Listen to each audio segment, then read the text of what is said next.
Welcome, ladies, gentlemen, and distinguished guests, to the 14th Annual Alabama National Cemetery Memorial Day Ceremony. My name is Charlie Borland, and I am the Gold Star son of U.S. Air Force Lieutenant Colonel Kenneth Borland. I am humbled and honored to be here today to take part in this ceremony of remembrance of those who have died in service for our country. I was 3 years old when, at the time of my father's death, and since that time, both my mother and grandparents have made sure that I have been here for these ceremonies. I can tell you that from firsthand experience of my family, this ceremony of honor means the world to us, and we thank all of you for being here. What a great way to start Memorial Day, with inspirational and patriotic music performed by Homeland, and with the flyover provided by the Patriot Flyers in Vietnam-era war aircraft. Please help me thank them.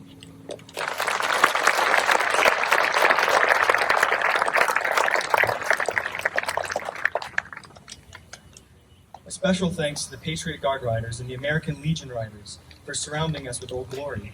And after a 2-year absence due to COVID, it is great to see vintage military vehicles from the Dixie Division Military Vehicles Club behind me to your right.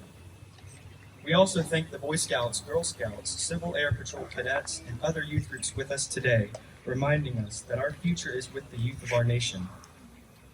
The support committee wanted me to thank all those who support them, allowing them to purchase the equipment and supplies that help to make this ceremony possible. Also, special thanks to those volunteers who helped to make this a special day of recognition, including those who helped with setting up parking and placing American flags on all the grave sites here at Alabama National Cemetery to honor each and every hero in their final resting place on this hallowed ground.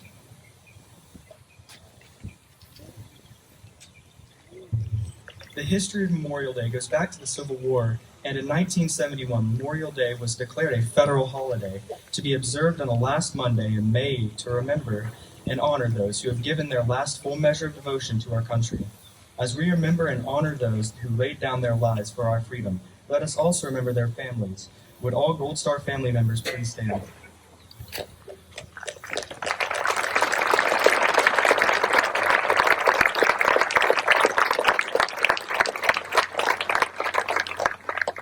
We are humbled by y'all's sacrifice.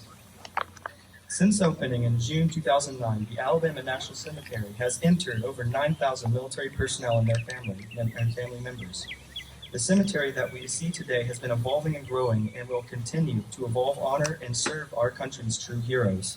And once all phases of cemetery are complete, this 479-acre national shrine will accommodate over 225,000 military family members for the next 50 years.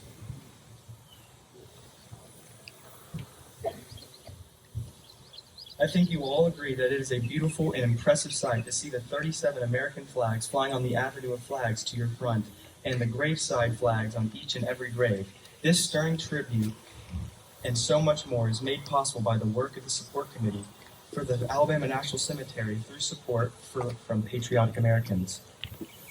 There are 5 monuments that have been placed at the start of Memorial Day or Memorial Walkway to your front. The American Gold Star Mothers, the Alabama Gold Star Families, the Gold Star Wives of America, the Alabama Department of American Legion, and the Alabama Department of Sons of the American Legion. Until 2020, the American Memorial Walkway ended at the columbarium where the POW/MIA flag flies. In 2013, the support committee received approval from the National Cemetery Administration to extend the Memorial Walkway beyond the columbarium, culminating in the scenic Overlook Memorial just above rapids of Shoal Creek. The Overlook was completed in 2020 and dedicated on March 29th of this year. Today, the Overlook provides a serene place of solace for family members and visitors amid the large hardwoods, native ferns, and wildflowers that give such natural beauty to the Alabama National Cemetery. The support committee asks that I thank all those who generously donated and helped to make this important enhancement to the cemetery a reality. My name is Nancy Waller. I'm the secretary serving on the support committee for the Alabama National Cemetery. It is my distinct honor to introduce our keynote speaker, Miss Emma Noble. I came to know Emma through the American Legion High School Oratorical Scholarship Contest, which started back in January of this year at Pelham High School. She advanced to the district, division, and department levels achieving first place in each contest, which enabled her to compete at the national level in Indianapolis, Indiana.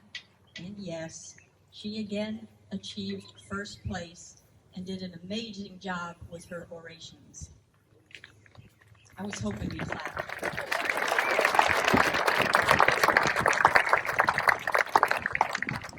In addition to these achievements, Emma has unbelievable scores in the Alabama School of Fine Arts with a GPA of 4.05 and an ACT score of 33. She is currently the Civil Air Patrol Cadet Commander of the Bessemer Composite Squadron.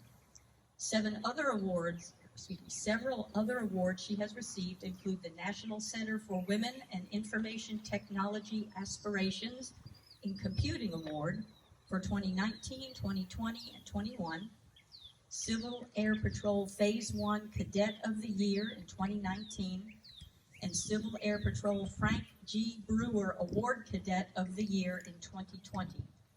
She is also very involved in volunteering in the community with the ASFA In-Reach and Outreach program from 2018 through 2022, the Walk MS fundraising team captain from 2019 through 2021, the UAB Computational Linguistics Lab in 2022, and with the support committee of the Alabama National Cemetery, to include being the Master of Ceremonies for the Spirit of 45 ceremony in 2020, Master of Ceremonies for the Vietnam Veterans Memorial Ceremony in 2020, and Wreaths Across America Color Guard from 2019 to 2021.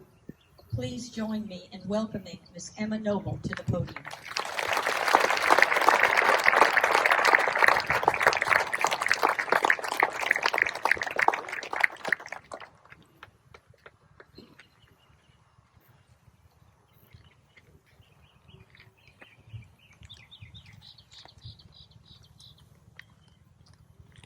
The Battle of the Argonne Forest took place in the fall of 1918.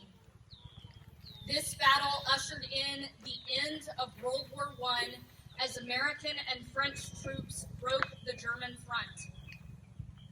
26,277 Americans sacrificed their lives in pursuit of this victory. One such American was Lieutenant James Malcolm of Company M, 167th Rainbow Division of the Alabama National Guard. Lieutenant Malcolm was killed in action in September of 1918 at the age of 27. Also in 1918, the USS Cyclops, the biggest ship in the U.S. Navy at the time, was lost at sea. In March of that year, she left fully loaded from Brazil to Barbados and then headed home to Baltimore. The last known message from this ship read, "Weather fair, all well." The ship was never seen or heard from again, and all 306 members of her crew were presumed dead. One of the members of her crew was Seaman Second Class Lee Otis Battle from Andalusia, Alabama. He was 18 when he died. This fact resonated with me when I first read his story, as Lee Otis Battle was only 6 months older than I am today. Both of these Alabama veterans were honored by the naming of the VFW Battle Malcolm Post 3453 in Covington County, Alabama, and are honored by all of you here today remembering their stories. Memorial Day is always observed on the last Monday in May to honor those who died while serving in the U.S. military. May 30th was the original date selected, specifically because it doesn't represent the anniversary of any particular battle. This year, Memorial Day has fallen on that original date once again. It is a day to remember all who died for our country. Memorial Day, originally called Decoration Day, came to be following the Civil War and became a national holiday in 1971. The Civil War caused the loss of more American lives than any other conflict in U.S. history. This gave rise to some of the first national cemeteries. As early as the 1860s, Americans had begun tributes to the fallen soldiers in the springtime. Many of their traditions reflect our own, including decorating veterans' graves with flowers and delivering prayers. Waterloo, New York is recognized as the birthplace of Memorial Day, as they have been hosting an annual event honoring our fallen soldiers since May of 1866. World War I marked the transition of this day from one honoring the deaths of those lost in the Civil War to one honoring the deaths of American soldiers lost in all wars. The poem In Flanders Fields by John McCrae from that era began the tradition of wearing a red poppy in remembrance. I'd like to read you the second stanza of that poem.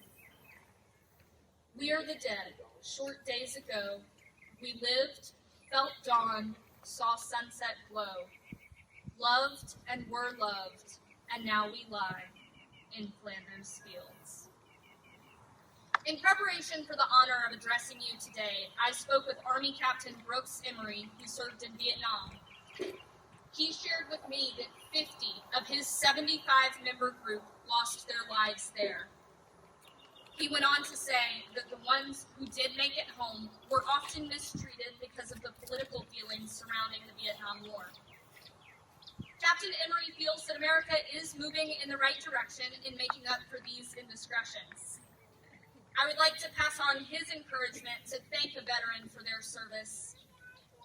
Memorial Day is a way that we can honor the soldiers we lost in an effort to make it clear to their families that their service and sacrifice is appreciated by Americans today without regard to the political climate surrounding a given war, the veterans' race, religion, or creed. During World War I, families would display banners with a blue star for every immediate family member serving in the armed forces. If that family member died while serving their country, they would replace the blue star with a gold one. Gold Star families are ones who have lost spouses, children, parents, or siblings in service to our country. The Support Committee has documented 8 such military heroes who made the ultimate sacrifice while serving and are interred on these hallowed grounds. As we remember and honor them on this day set aside for just this purpose, you can see those 8 young faces on the banner at the Support Committee tent to your left. To their Gold Star families and all Gold Star family members with us today, we remember your loved ones and will not forget your sacrifice. The Beveridge family is an example of a Gold Star family. John Bruce Beveridge was born and raised in Bay Minette, Alabama. Following high school, he attended Marion Military Institute. He died in 1951 from wounds sustained during intense fighting during the Korean War. He was the only member of the Bay Minette-based 711th Battery B to be killed during the Korean War. His wife, Thelma, was pregnant with their daughter, Brucey, when John died. Brucey never got the opportunity to know her father. On Memorial Day, we honor those courageous Americans who laid down their lives for this country. Mark Twain once said, "Courage is resistance to fear, mastery of fear, not absence of fear." It is imperative that we remember that each of the 1,304,702 Americans who have died in the line of duty since the Civil War was an individual with a story, with a family, with a name. Thank you.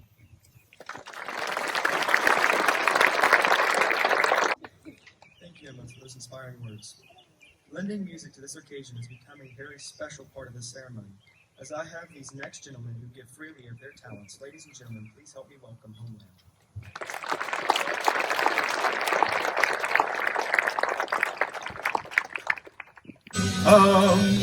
America, America, God shed His grace on me and crowned my good with brotherhood from sea to shining sea.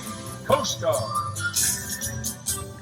We're always ready for the call. In case I trust in thee.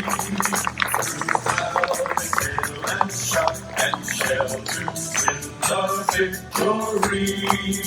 Semper Paratus is our guide, our pledge, our motto too. We're always ready to our guide. I start, we fight for you. Thank you. Punch your Marines. Heave ho, my lads, heave ho. Let the sea go high. We will cross any ocean, sail any river. We'll bust the goods and we'll deliver. Flash the submarine. We're the men of the merchant marine. Navy. Anchors away, aboard. Anchors away.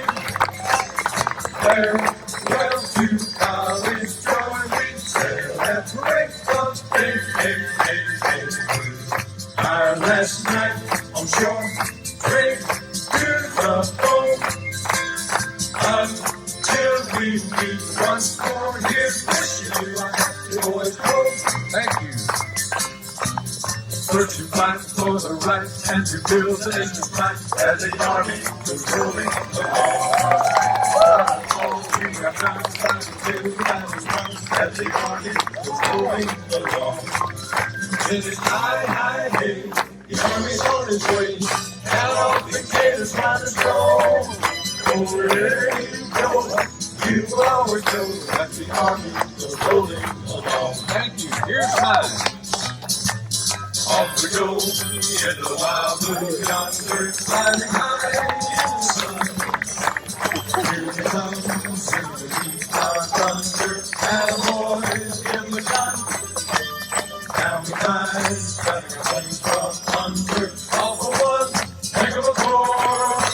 We live this day, go down in flames, hey, having something you was there for. Hey, Jones' son. Michael, all the Montezuma to the shores of Tripoli. We will fight our country's battles in the air, on land and sea. First to fight for rights and freedom, and to keep our honor clean.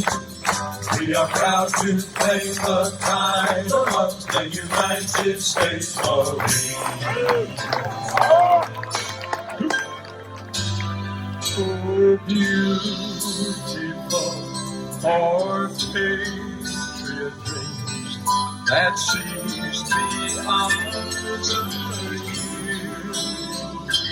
Dying as the master's city's door, undimmed by human fear.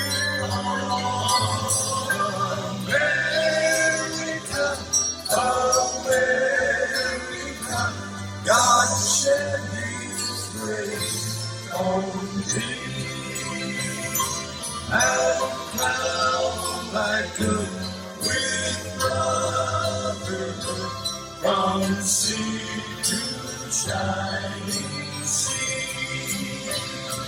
and crowned thy good with brotherhood from sea to shining sea. America.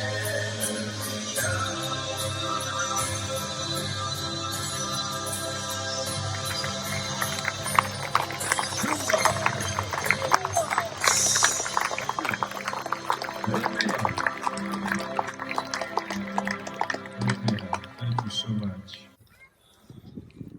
Thank you, Homeland, for that beautiful music. Memorial Day is a day like any other, unlike any other. We have come here to remember and honor those who have done their duty as God allowed them to see that duty. And I think that all of us here today know that it is a veteran who has given us all the freedoms that we enjoy today. Would all of our veterans please stand and let us all thank those who are with us today.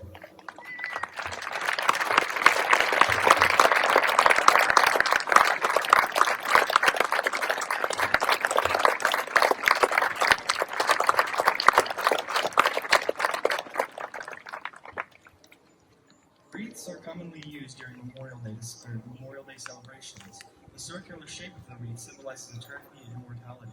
The wreaths may be adorned with flowers, ribbons, and patriotic colors, but regardless of the decorations, this is a day that should honor the memories of our fallen soldiers. So many have given their lives through the years in various wars, and it is up to us to keep their memory alive. Now please rise if you are able for a rifle salute for the U.S. Air Force Rifle Team, followed by taps played by Mr. Jim Quakenbush of Bugles Across America, finishing with a 4-volley cannon salute by Ken Summer, Jesse Terry, and Barry Young.